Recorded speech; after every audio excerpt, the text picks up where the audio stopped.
hacer caso de que vengan, que salgamos.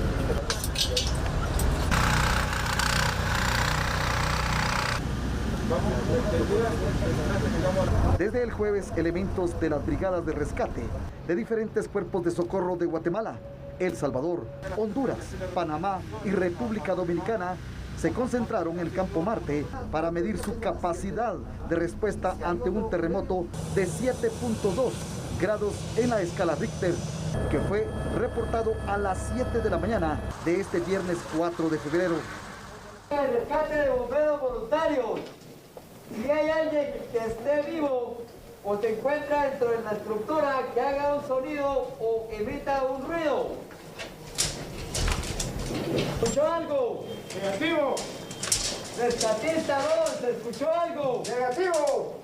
Por más de 24 horas trabajaron socorristas en estructuras colapsadas, rescatando víctimas y personas heridas que se encontraban debajo de los escombros. Representantes de algunos cuerpos de socorro aseguraron que el ensayo fue un éxito. Ha sido bastante satisfactorio debido a que se han puesto en práctica todas las tácticas y métodos para poder realizar una entrada utilizando herramienta manual, hidráulica, también eléctrica, para hacer una búsqueda de rescate en estructuras colapsadas.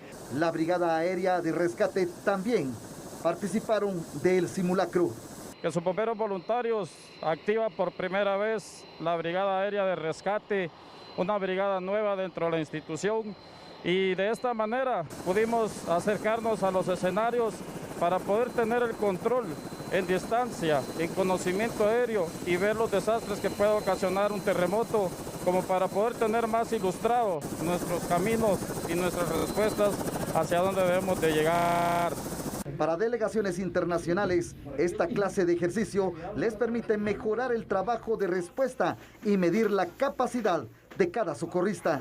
Estos simulacros nos ayudan a medir las capacidades de cada país, porque en algún momento que algún país de la región pues necesite el apoyo, seamos nosotros o uno de los países hermanos, pues podamos saber con qué recursos contamos y poner en funcionamiento pues los protocolos de acción ante un evento como este. Bueno, es una cosa terrible, ¿no? Terrible lo que se vivió hace 46 años. Guatemala, Sandy Televidentes, tiene una historia marcada de terremotos, pero el terremoto de 1976, el más fuerte, el más devastador, el más terrible, dejó una secuela de tanta muerte y tanta destrucción. Han pasado 46 años, hablábamos fuera de cámara cuando me preguntabas si yo había vivido el terremoto. Sí, tenía 8 días, efectivamente, del 28 de enero al 4 de febrero, 8 días. Entonces lo viví, pero no puedo tener ningún recuerdo, era un bebé. Pero hay mucha gente que recuerda el luto, la muerte y el dolor. La pregunta es, ¿y si pasara ahora? ¿Estamos preparados? Difícil, Julio, porque mira, realmente creo que en varias materias se fue aprendiendo en que se tiene que ir mejorando y fortaleciendo. Por ejemplo, uno de los temas que sí se vio marcado el cambio fue en los materiales de construcción, por ejemplo. Porque antes muchas de las viviendas estaban construidas con adobe. Claro. Y esto también marcó que muchas viviendas se destruyeron, fueron grandes los efectos que tuvo en temas de edificaciones, pero el punto es de que hay ciertos puntos, hablando desde el tema de la construcción, bueno, los materiales se mejoraron, sí, pero los lugares donde se construyen también no siguen siendo los más idóneos. Hay lugares Hablemos del Cambrai, ¿no? Por ejemplo. Exacto. Hay lugares que representan un riesgo y que en cualquier movimiento que se pueda tener, pues vienen los derrumbes, vienen los deslaves. El desastre. Entonces todavía no hemos aprendido del todo en esa parte. Claro. Hablando de prevención. Sí, y es cierto que ahora las construcciones se dice que son antisísmicas, pero también he tenido oportunidad de ver cómo, llamémosle así, edificios nuevos, recientes de alguna manera, empiezan a tener problemas estructurales sin que haya habido ningún terremoto, ¿no? Porque no lo ha habido en este momento. Uno dice, ¿cómo van a responder en ese momento? ¿Por qué? Porque cada vez vemos más torres en la ciudad de Guatemala y en otras ciudades, y cada vez vemos cómo obviamente también esa dificultad de conseguir una vivienda hace que muchas personas se asienten en las laderas de los barrancos y en lugares muy peligrosos. Hoy bueno, es positivo, ¿no? El hecho de que las fuerzas de seguridad, de prevención, el sistema Conred y hasta personeros de otros países hayan hecho este ejercicio de un simulacro de terremoto, porque es la única manera en que vamos a poder responder. A mí me llama la atención, por ejemplo, con los terremotos de Japón, la poca cantidad de víctimas mortales, no solo por la construcción antisísmica, sino por la educación en este tipo de simulacros. Exactamente, Julio, pero mira, ya que tocas ese tema y ese país, ellos, por ejemplo, cuando se activa una emergencia, tienen un centro de emergencias, donde es un lugar donde se puede contar con todo el equipo y donde todas las instituciones de cuerpos de socorro y todas las instituciones que ven los temas de emergencia saben que está pasando algo y directo al centro de emergencias para poder iniciar entonces con el plan operativo. Y es increíble. Aquí creo que nos falta todavía esa parte de organización, como parte de la prevención que se pueda tener y por supuesto de la reacción, porque no reaccionamos ni siquiera del todo bien. Exactamente, no, y faltan muchas cosas, porque falta también que haya una educación permanente, por ejemplo, en las escuelas, en los institutos, en los colegios, a los pequeños. ¿Sabes para qué? Para que empecemos a saber qué es lo que hay que hacer. No replicar cosas que son equivocadas, como por ejemplo, colocarse debajo de un mueble como un escritorio, que cuando caiga una pared te va a aplastar la pared y el escritorio. Hay que buscar otro tipo de estructuras como las columnas, o el hecho de poder prepararse en algo que aparentemente es tan simple, pero que no todos los ciudadanos guatemaltecos lo saben y lo manejan. La mochila famosa de las 72 horas. Entonces, nos falta mucho en prevención. Hoy, qué bueno por este simulacro, pero esto hay que replicarlo en empresas, en escuelas, en colegios, en institutos, en la casa, en todas partes. Exactamente, Julio. Mira, una de las enseñanzas que nos dejó el terremoto del 76, bueno, que se fue creando distintas formas para ir preparando a la población, es el punto de que, por ejemplo, ya hay lugares donde por lo menos se señalizan y existen rutas de evacuación, puntos de reunión. Entonces, por ahí, pero ¿qué tanto se pone en práctica? ¿Qué tanto lo conocen también las personas? Y aparte de ello, no solamente tiene que ser en edificios, en lugares de trabajo, en la casa. Por ejemplo, a nivel familiar, ya sabemos, ya le hemos dicho a nuestros hijos, ya nos hemos puesto de acuerdo. ¿Qué pasa cuando ocurre una emergencia? ¿Dónde nos reunimos? O improvisamos. ¿Por dónde salimos? ¿O qué hacemos? Y mira, esto es muy importante en materia de prevención porque varios expertos indican que cuando nosotros no sabemos qué hacer, a veces allí se producen también algunos daños. Porque, por ejemplo, se da un sismo y pasó en el 2012 que hubo personas que resultaron con algunas pequeñas lesiones, pero como no sabían qué hacer, se iban para un lado, para otro, entonces se golpeaban. Eso, es cierto. Exactamente, incluso aquí en la capital, que no fue fuerte comparando con otros departamentos. Exactamente. Hubo confusión.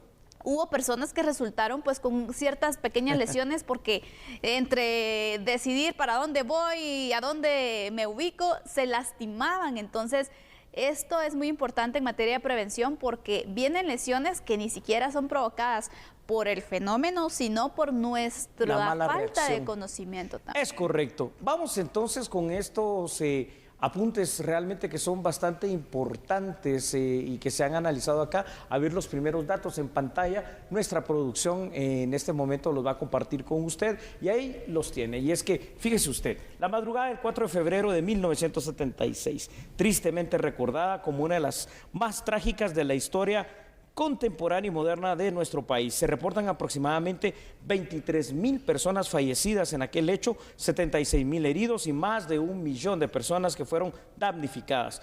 Tal cantidad de damnificadas en un sismo que tuvo una intensidad de aproximadamente 7.5 grados se debió de manera particular, Sandy, algo que ya hemos hablado aquí, a la baja calidad de los materiales de construcción de aquella época. Es importante recordar que Guatemala es un país altamente sísmico, atravesado por 3 grandes fallas como la del Motagua, la de Cocos, la de Chicxoy-Polochic y además con 33 volcanes visibles, pero hay otros que aunque no tienen cono, están allí. Entonces estamos realmente en un punto, en un país tan sísmico, que ya esto de los simulacros debería ser una parte de la cultura del guatemalteco y no una cuestión excepcional. Hoy bien, por las fuerzas, en este caso, que miran todos esos temas del socorro, pero pero debería ser todavía más continuo y en todas partes. Estoy absolutamente de acuerdo. Exactamente. El tema de prevención yo creo que es una materia que está pendiente desde hace mucho tiempo en nuestro país y que es importante también que se la pueda prestar atención. Si sabemos que Guatemala es un país altamente sísmico, ¿por qué no fortalecer entonces estos puntos sobre la prevención, informar a la población, poder orientarla y poder tratar ciertos temas también como retrotrayendo el tema de la construcción? De verdad, tener un mejor ordenamiento territorial, aparte de ello, hacer los controles que son necesarios para evitar que personas estén construyendo en lugares que marcan un claro ejemplo para ellos mismos. Dos cosas con lo que acabas de decir muy importantes, ¿no? Número uno, el tema del ordenamiento territorial. Todas las municipalidades están obligadas por ley a tener un plan de ordenamiento territorial para velar que no se construya donde son áreas de peligro. Pero esto no pasa, ¿no? Esto realmente son muy pocas las municipalidades que lo tienen, y si lo tienen son más todavía menos aquellas que lo cumplen a cabalidad como debe ser. Otra situación importante que tenemos que recordar es que los 4 pilares de la seguridad en Guatemala, al menos en lo teórico, ¿no? La Ley Marco del Sistema Nacional de Seguridad, es la defensa interna, la defensa externa, inteligencia de Estado y la prevención de riesgos y desastres. Y vaya si no, Guatemala está sometido a una situación en la cual los riesgos y desastres naturales y antropogénicos están allí a la orden del día. Exactamente, Julio. Bien se menciona en materias de prevención que lo que inviertes en prevención y versus la reacción representa 8 veces más. Imagínate. Nos sale más caro reaccionar que prevenir. Correcto. Hay cuestiones que obviamente cuesta un poco poderlas prevenir. Por ejemplo, no sabes cuándo se va a registrar un terremoto, un sismo, no se sabe, pero tienes que estar preparado, tienes que preparar a todo un país, porque yo creo que eso también marca la diferencia. Me llamaba la atención algo, Julio, porque hoy que se estuvo abordando el tema de, pues, este tema del terremoto de 1976, que se consultaron a varios especialistas. Correcto. Mencionaba uno de ellos que hay preocupación siempre en la construcción, porque si bien ahora pues hay construcciones que se hacen ya antisísmicas, los materiales han mejorado, pero también derivado que desde el año pasado se ha tenido un aumento en los materiales de construcción. Claro. Han visto que ahora hay personas que están reduciendo la calidad de la construcción o de los materiales porque ya no alcanza. El calibre del hierro, el tema de la cantidad y la calidad del cemento y otras cosas, que por supuesto que eso es un peligro, y ¿no? marcan un retroceso también. Sí, porque pareciera ser que vamos, efectivamente, en lugar de avanzar, vamos hacia atrás. Y de hecho lo vamos. Por eso también es importante, fuera de felicitar a las autoridades que organizaron todo esto, el poder ya exigir que esto sea parte de la cultura institucional, de la cultura propia del guatemalteco y sobre todo de la cultura educacional, que esto lo practiquemos desde pequeños en los colegios. Vamos con los otros datos. Adelante, Julio. Claro que sí, vamos por favor a ver en pantalla otros datos que han sido preparados para usted allá en su casa.